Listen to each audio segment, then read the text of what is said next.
Hendaknya kita mengetahui bahwa salah satu nikmat yang banyak disyukuri meski oleh seorang yang lalai adalah nikmat ditundanya ajal dan sampainya kita di bulan Ramadan ini. Tentunya jika diri ini menyadari tingginya tumpukan dosa yang menggunung, maka pastinya kita sangat berharap untuk dapat menjumpai bulan Ramadan dan mereguk berbagai manfaat di dalamnya. Bersyukurlah atas nikmat ini. Betapa Allah Ta'ala senantiasa melihat kemaksiatan kita sepanjang tahun kemarin.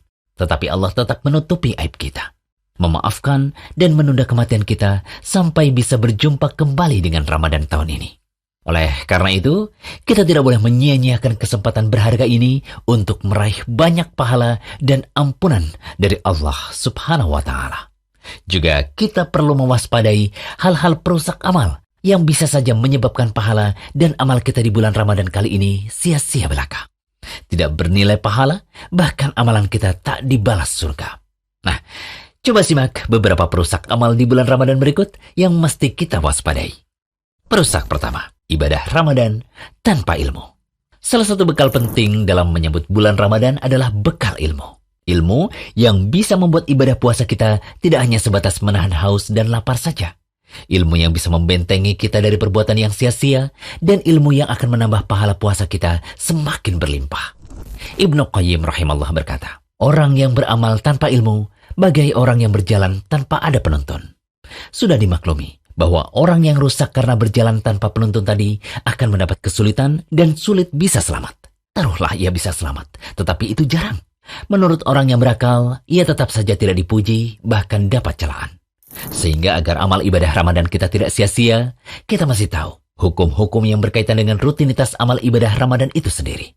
Misal seputar hukum puasa, hal-hal yang boleh dan tidak boleh dilakukan orang yang berpuasa, kaifiat sholat tarawih, zakat, dan sebagainya. Perusak dua, masih meneruskan maksiat. Banyak di antara kaum muslimin yang menodai kesucian Ramadan dengan melakukan berbagai macam dosa dan maksiat, seperti gibah, berbohong, mengumbar aurat, dan sebagainya. Pantas saja jika banyak orang yang berpuasa di bulan Ramadan, tetapi puasanya tidak menghasilkan pahala. Nabi SAW bersabda, betapa banyak orang yang berpuasa, tetapi ia tidak mendapatkan dari puasanya tersebut kecuali rasa lapar dan dahaga saja. Hadis riwayat Ahmad. Syekh Syu'aib Al-Arnaud mengatakan bahwa sanadnya jayyid. Dari Abu Hurairah radhiyallahu anhu, Rasulullah SAW bersabda, barang siapa yang tidak meninggalkan perkataan dusta, tapi malah mengamalkannya, maka Allah tidak butuh dari rasa lapar dan haus yang ia tahan. Hadis riwayat Bukhari. Jabir bin Abdullah radhiyallahu anhu berkata, seandainya engkau berpuasa, maka hendaknya pendengaran, penglihatan, dan lisanmu turut berpuasa, yaitu menahan diri dari dusta dan segala perbuatan haram. Serta janganlah engkau menyakiti tetanggamu. Bersikap tenang dan berwibawalah di hari puasamu. Janganlah kamu jadikan hari puasamu dan hari tidak berpuasamu sama saja. Kemudian perusak ketiga, masih pelit dengan harta. Salah satu pintu yang dibuka oleh Allah untuk meraih keuntungan besar dari bulan Ramadan adalah melalui sedekah. Islam sering menganjurkan umatnya untuk banyak bersedekah. Dan di bulan Ramadan, amalan ini menjadi lebih dianjurkan lagi. Sebagaimana contoh dari suri toladan kita, Nabi Muhammad SAW. Dari Ibnu Abbas radhiyallahu anhu, ia berkata, Nabi SAW adalah orang yang paling gemar bersedekah. Semangat beliau dalam bersedekah lebih membara lagi ketika bulan Ramadan. Tatkala itu, Jibril menemui beliau.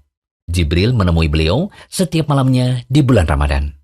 Jibril mengajarkan Al-Quran kala itu, dan Rasul SAW adalah yang paling semangat dalam melakukan kebaikan bagai angin yang bertiup. Hadis riwayat Bukhari dan Muslim. Dari Ali ia berkata, Nabi SAW bersabda, sesungguhnya di surga terdapat kamar-kamar yang mana bagian luarnya terlihat dari bagian dalam, dan bagian dalamnya terlihat dari bagian luarnya.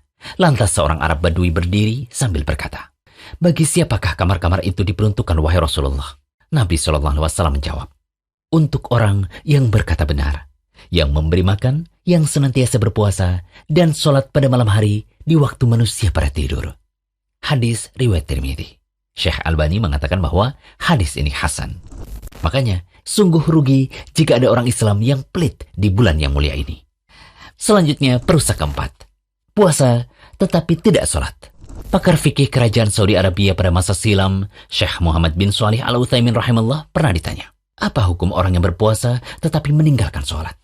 Beliau rahimahullah menjawab, Puasa yang dilakukan oleh orang yang meninggalkan sholat tidaklah diterima. Karena orang yang meninggalkan sholat berarti kafir dan murtad. Dalil bahwa meninggalkan sholat termasuk bentuk kekafiran adalah firman Allah Ta'ala dalam surah At-Taubah ayat 11. Alasan lainnya adalah sabda Nabi SAW. Pembatas antara seorang muslim dengan kesyirikan dan kekafiran adalah meninggalkan sholat.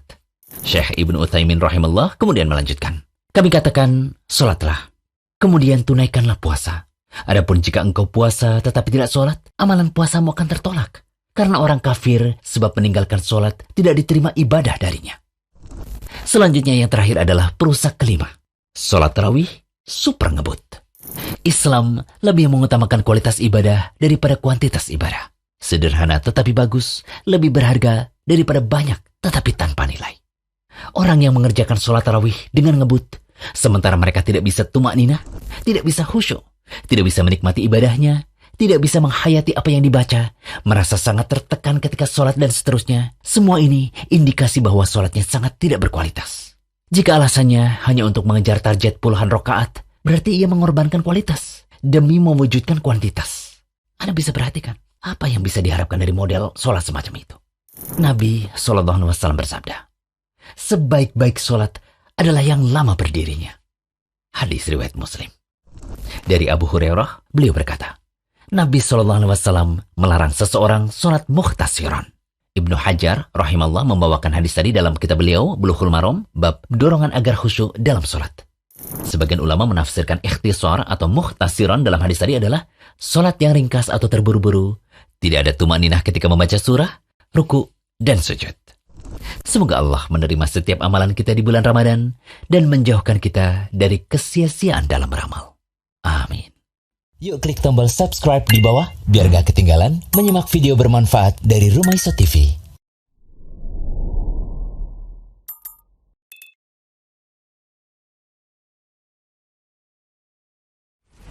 Jangan lupa kunjungi rumaiso.com, update setiap hari, insya Allah.